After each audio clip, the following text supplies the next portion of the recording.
This avoidant loves your soul, not just your attention, and here's the proof. You are exhausted, bone-deep, soul-crushing, unrelenting exhaustion. You have spent months pouring your absolute best into a vessel with a crack at the bottom. You give, and they take. You offer a safe harbor, and they treat it like a prison. You know the exact feeling, the sudden inexplicable shift in the air.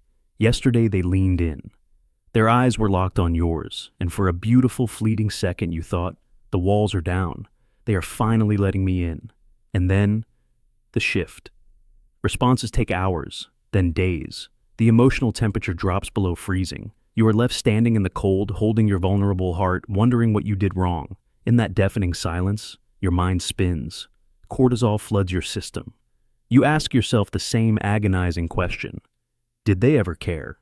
Or was I just a convenient supply? A temporary fix for their lonely ego? Was I just giving them the attention they craved? It is a completely valid question.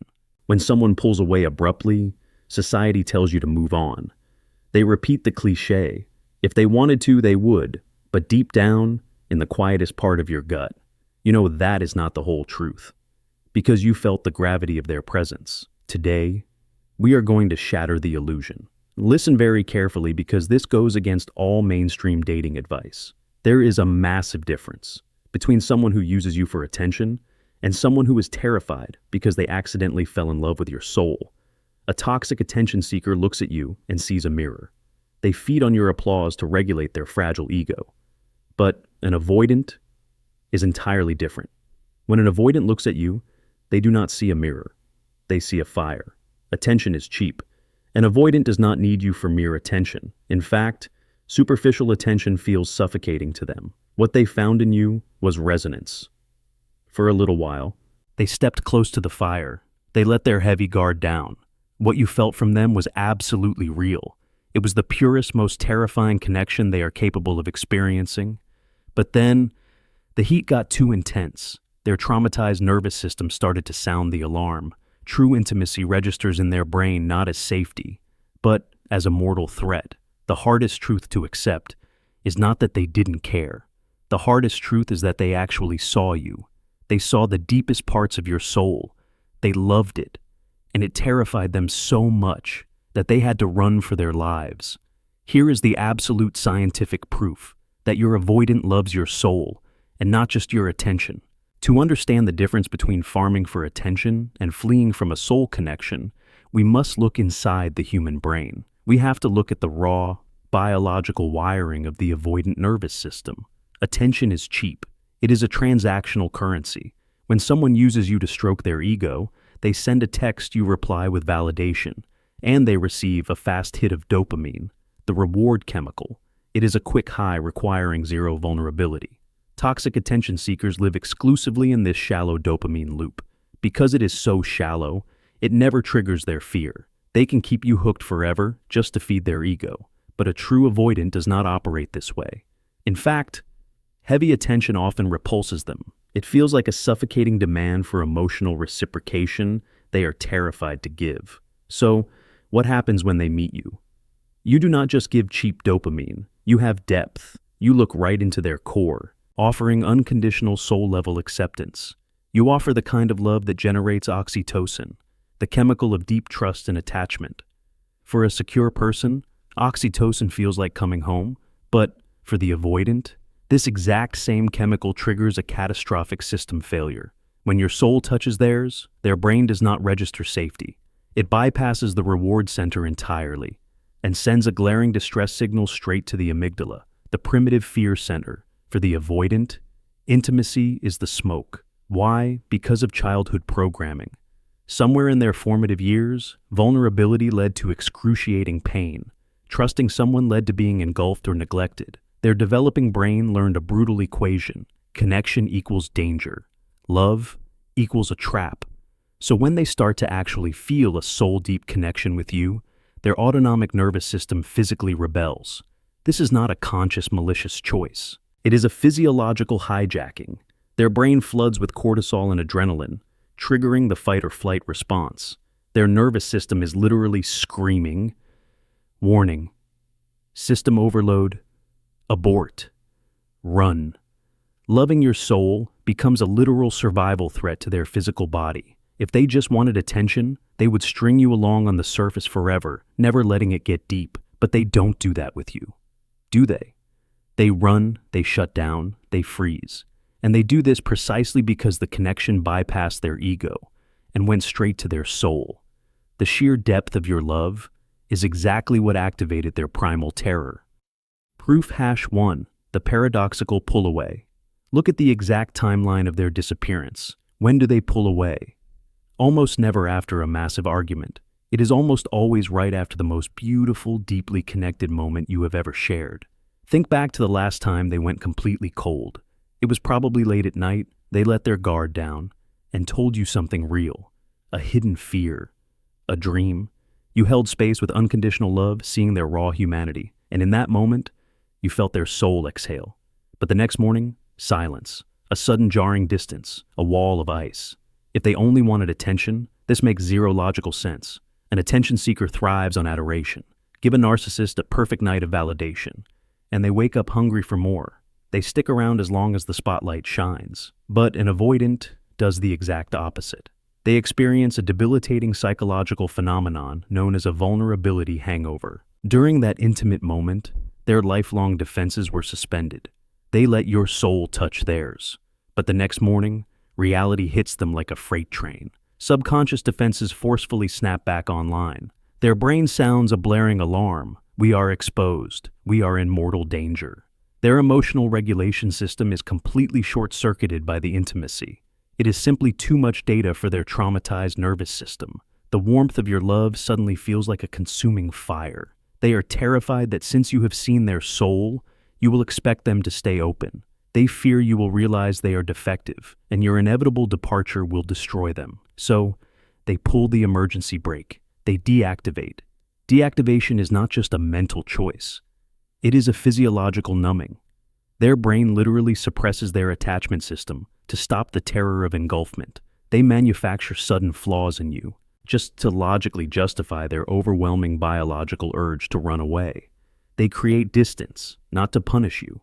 They do it to regulate their flooded nervous system, to feel safe again inside their solitary confinement. This is the ultimate proof. They did not pull away because the connection was fake.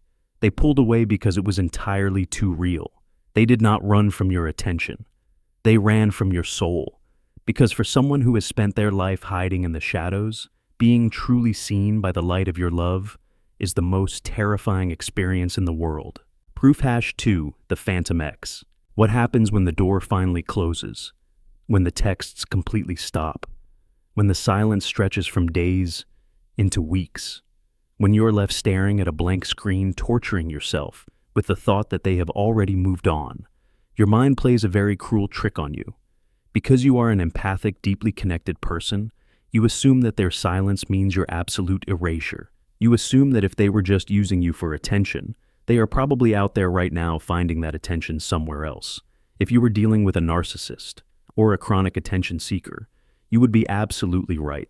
A narcissist cannot tolerate a void. They cannot survive in an empty room. If one source of attention dries up or gets too complicated, they immediately pivot to the next. They need a new mirror to look into. They need a new audience to applaud them. They replace you with terrifying speed because to them you were never a person. You were just an appliance that stopped working. But the avoidant, the true avoidant, does not run to a crowded room. They run to an empty one. Look closely at their behavior when they pull away from you. They do not immediately replace your profound connection with another deep romance. They do not jump into the arms of someone new. Instead, they retreat into absolute isolation. They bury themselves in their work. They distract themselves with video games, or hobbies, or superficial emotionally empty routines. They do this because their nervous system is exhausted. They are not looking for a new source of attention. They are looking for regulation. They are desperately trying to get their autonomic nervous system back to a baseline of safety. And here is the most agonizing paradox of the avoidant mind. It is only when you are completely gone that they are finally able to feel you. This brings us to a well-documented psychological phenomenon in attachment theory. It is known as the Phantom X. When you were standing right in front of them, offering them your heart, offering them real, tangible intimacy, Their amygdala was screaming, danger. Your physical presence, your very real expectations for a relationship, triggered their fear of engulfment. But now, you are far away. You are no longer a physical demand in their life. You are no longer asking them to be vulnerable. The pressure is completely gone, and because the threat is gone, their defensive walls finally begin to lower. In the absolute safety of their isolation, in the quiet hours of the night when no one is watching, their brain allows them to access the emotions they rigidly suppressed when you were around. They start to interact with your ghost. They remember the exact sound of your laugh. They remember the deep, soulful conversations you shared in the dark. They listen to a song that reminds them of you, and they actually let themselves feel the grief of your absence. They look at old photographs. They reread your old messages. They hold on to your essence. They hold on to your soul. Why do they do this? Why do they love you so deeply in their mind, but refuse to love you in reality? Because a memory is safe. A memory cannot ask them for commitment. A memory cannot criticize them for being emotionally unavailable. A memory cannot engulf them. And most importantly, a memory cannot abandon them. By turning you into a phantom X, they get to keep the absolute best parts of your soul without having to risk their own. They get to experience the warmth of your love from a safe, untouchable distance. If they only wanted your attention, they would have forgotten you the second you stopped clapping. An attention seeker leaves no invisible footprints. When they walk away, the stage is simply swept clean for the next act. But an avoidant leaves a heavy, invisible trail of longing. They carry your imprint with them. They compartmentalize you into a sacred hidden vault inside their mind. They do not forget your depth. They do not forget your soul. In fact, they are often haunted by it. They are haunted by the tragic realization that they finally found exactly what they were looking for, and their own broken survival instincts force them to throw it away. Proof hash, 3 micro-attunements, and subconscious observation. Let us look at the mask they wear. The cold, rigid, unbothered exterior. It fools almost everyone. It probably fools you most of the time.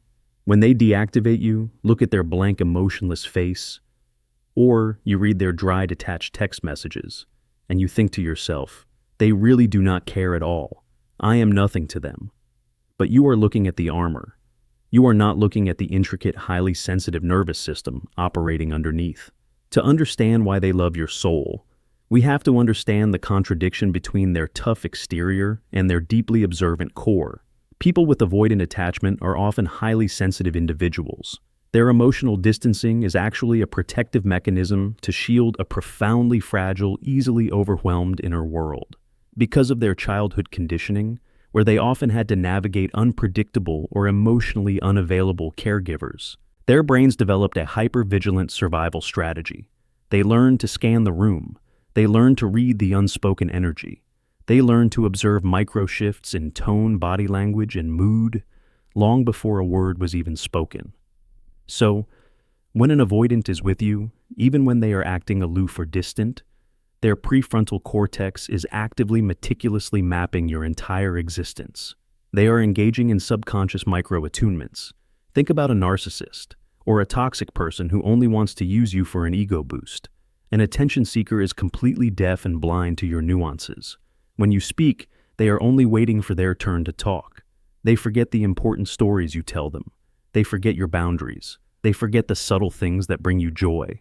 Because to their brain, none of that information is relevant. You are just a prop in their play. Now, think about your avoidant. Think about the quiet, microscopic details they have noticed about you. They notice the exact way your vocal tone drops when you are feeling suddenly insecure. They remembered a random passing comment you made 3 weeks ago about a specific tea you like to drink when it rains. They noticed the tiny micro-expression of sadness that flashed across your face at a dinner party. A look that everyone else in the room completely missed. They saw it. They registered it. They mapped it. They might not say a single word about it in the moment. In fact, they usually stay completely silent, because speaking up would mean stepping into the emotional arena. It would require vulnerability. It would require them to say, I see you and I care. And as we know, saying that out loud triggers their fear of engulfment. But just because they do not verbally acknowledge it, does not mean their brain did not absorb it. They filed it away in their mental vault. They mapped your quirks. They mapped your deepest insecurities. They mapped the precise shape of your pain. You cannot fake this level of profound subconscious observation. You cannot pretend to be this attuned to another human being. It requires a massive amount of cognitive and emotional bandwidth. A brain that is merely seeking superficial attention will never, ever, waste precious energy memorizing the architecture of your soul. An avoidant does this because underneath their paralyzing fear, they are deeply drawn to your authenticity. Their soul recognizes your soul. They watch you with a quiet, hidden reverence. They see the beauty in your chaotic emotions. Even if those same emotions terrify them, they see your absolute purity of heart. And in their own silent, deeply conflicted way, they cherish it. They cherish you. This is the agonizing paradox you must understand. They can know you better than you know yourself. They can see the absolute highest, most beautiful version of who you are. They can map every intricate detail of your inner world and still be absolutely paralyzed by the thought of staying. Their silence is not a lack of observation. Their distance is not a lack of depth. They see everything. They feel the profound weight of who you are. And it is precisely because they see your soul so clearly that they feel so entirely inadequate to hold it. Proof hash like 4. The deactivation is specific to your depth. There is a very specific, very exquisite kind of pain that comes from watching the person you love be perfectly fine without you. You have seen it happen. You have watched them from a distance. Or you have scrolled through their social media and you have seen a completely different version of the person who just shut you out. You see them laughing with their friends. You see them being highly functioning at work. You see them engaging in casual banter with acquaintances. They seem so light. They seem so easygoing. They might even jump into a very shallow, very superficial new fling. And as you sit there, holding the heavy, agonizing weight of their silence, a dark thought creeps into your mind. You ask yourself, why is it so easy for them to connect with everyone else, but so incredibly hard for them to connect with me? Your insecurities will tell you that you are the problem. Your anxieties will convince you that you simply were not enough. That if you were prettier, or smarter, or more successful, they would not have run away. But your insecurities are lying to you. Let us look at the neuroscience of their casual interactions. Let us look at why they can laugh with a stranger, but freeze when they look into your eyes. When an avoidant is dealing with a superficial friend, a coworker, or a casual hookup, their autonomic nervous system is completely relaxed. Why? Because there is absolutely no emotional stakes involved. Chatting about the weather, laughing at a meaningless joke, or engaging in surface-level intimacy does not breach the perimeter of their emotional fortress. Superficiality asks nothing of their soul. It requires zero vulnerability. It does not ask them to reveal their hidden shame. It does not ask them to depend on anyone, because it is so shallow. Their amygdala, the fear center of the brain, stays completely asleep. They can navigate these shallow waters with absolute ease because their survival instincts are not being threatened. But then, there is you. You are not the shallow water. You are the deep ocean. When you entered their life, you brought a completely different energetic frequency. You did not just ask for a casual Friday night. You asked for presence. You looked at them with an empathy that pierced right through their carefully constructed mask. You offered them a profound unconditional acceptance that they have never, ever experienced in their entire life. You brought your light into their very dark, very isolated room. And for someone whose entire nervous system is wired to associate deep love with deep danger, that blinding light of your authenticity is absolutely terrifying. Your depth dismantles their protective armor. Your emotional intelligence forces them to look at the parts of themselves they have spent a lifetime running from. When you are standing in front of them radiating pure, raw love, you are unintentionally holding up a mirror to their deepest trauma. This is why their deactivation is so specific to you. Their freeze, their flight, their coldness is a customized physiological response tailored entirely to your presence. They do not run from people who do not matter. They do not build massive impenetrable walls to keep out people who are only standing on the lawn. They build those walls to keep out the person who has already found the key to the front door. If they were just an attention seeker, They would drain your depth to feed their ego and then go drain someone else. A narcissist does not differentiate between deep and shallow water. They just want whatever reflects their image the best. But an avoidant runs specifically from the depth, the fact that they shut down with you, while remaining perfectly pleasant with the rest of the world, is not proof that you meant nothing. It is the exact brutal proof that you meant everything. It proves that your soul actually touched theirs. It proves that you triggered the deepest, most primal fear of engulfment that they carry. They are entirely capable of handling a meaningless conversation, but they do not possess the emotional bandwidth or the neurological capacity to handle the overwhelming magnitude of your love. They did not run because you were not enough. They ran because you were entirely too much of exactly what they secretly wanted. Proof #5, the rubber band effect. Then comes the most confusing part of the entire cycle. Just when you have finally started to heal, just when you have finally convinced yourself that they are gone forever, just when the tears have stopped, and you are trying to rebuild the pieces of your shattered heart, your phone lights up. It is them. But it is almost never an apology. It is almost never a grand romantic declaration. It is usually something painfully mundane. A random text message at 2 in the afternoon, a funny video, a link to an article, or a completely trivial question that they could have easily Googled themselves. You stare at the screen, completely paralyzed. Your heart is pounding, and your mind immediately screams, Why are they doing this? Are they just bored? Are they just checking to see if I am still on the hook? Are they just looking for a quick hit of attention? If you were dealing with a narcissist, the answer would be yes. When a toxic attention seeker returns to your life, psychologists call it hoovering. They come back with a very specific calculated agenda. They kick the front door down, they make massive empty promises, they tell you exactly what you want to hear, purely to extract a reaction from you. They want to see you cry. They want to see you beg. They want to know they still own the mirror. But an avoidant does not kick the door down. An avoidant creeps back in through the window, quietly, hesitantly, clumsily.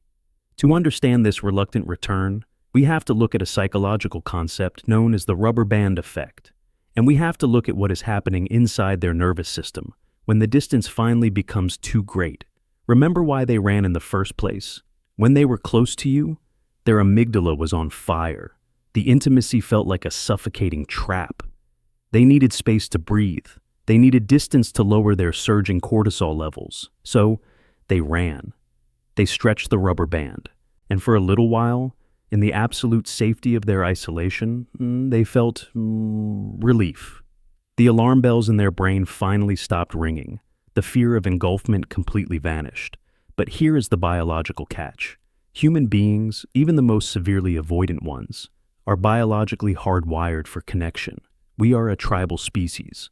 Complete isolation is not a sustainable state for the human mammalian brain. Once their fear of engulfment is completely gone, a new biological reality sets in. The silence of their empty room becomes deafening. And in that quiet space, they start to remember the profound warmth of your fire. Their brain, now calm and regulated, begins to crave the oxytocin that your deep unconditional love provided. The memory of your soul, the safety you offered, starts to pull at them. The rubber band has been stretched to its absolute limit, and the tension, the primal biological drive to reconnect with your profound depth, forcefully snaps them back. But their return is not arrogant. It is filled with unspoken agonizing shame. They send that clumsy random text message because they are terrified. Their emotional vocabulary is severely stunted. They do not know how to say, I missed your soul, but I am terrified of your expectations. They do not know how to say, I am so sorry I hurt you, but my survival instincts took over. So, they send a meme, they test the waters, they poke the ice to see if you will immediately attack them, or if your unconditionally loving soul is still waiting for them. This is the ultimate proof that it was never about cheap attention. If they only wanted an ego boost, they would find easier prey.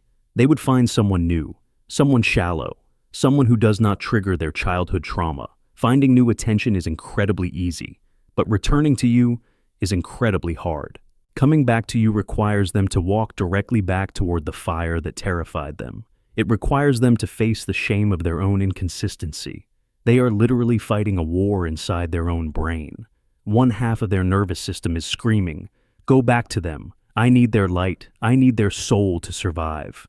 And the other half is whispering, be careful, do not get too close. If you let them in again, you will be destroyed.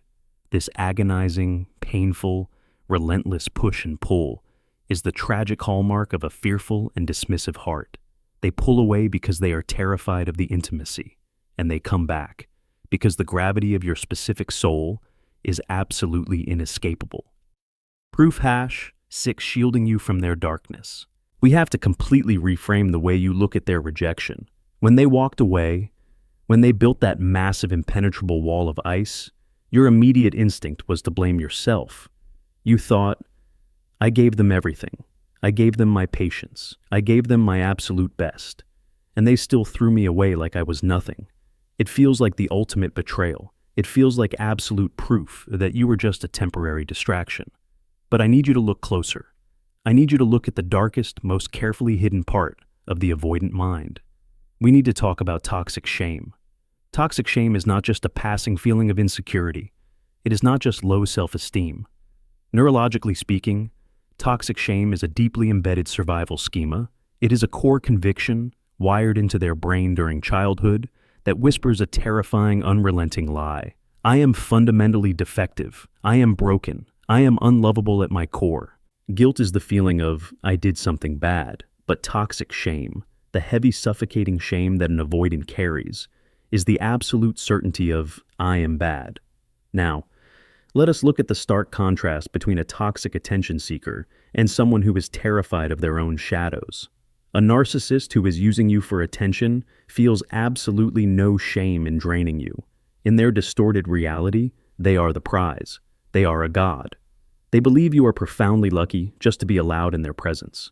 They will gladly consume your energy. They will take your love, your money, your youth, your sanity, until there is absolutely nothing left of you. A parasite does not feel bad for the host. A parasite just feeds. But an avoidant does not see themselves as a god. Beneath the arrogant, detached mask, they see themselves as a monster in disguise. When they look at your soul, they see pure, unfiltered light. They see your profound capacity for empathy. They see your genuine kindness. They see how beautifully and deeply you are willing to love them. And instead of feeling worthy of that light, their default mode network, the part of the brain responsible for self-reflection, goes into a catastrophic spiral. Their internal monologue becomes incredibly dark. They look at your beautiful soul, and their traumatized brain tells them, you are going to ruin this person. You are too broken. You are too empty. If you let them all the way in, if you actually let them attach to you, your darkness is going to destroy their light. They believe they are a black hole, and they are absolutely terrified that if you get too close to their event horizon, you will be sucked into their misery and destroyed forever. So, what do? They sabotage the connection. They push you away. They become cold, distant, and cruel to you. Standing on the outside, it feels like the most agonizing, heartless rejection imaginable. You are left crying on the bathroom floor, wondering why you weren't worth fighting for. But in their deeply traumatized, heavily distorted subconscious mind, pushing you away is not an act of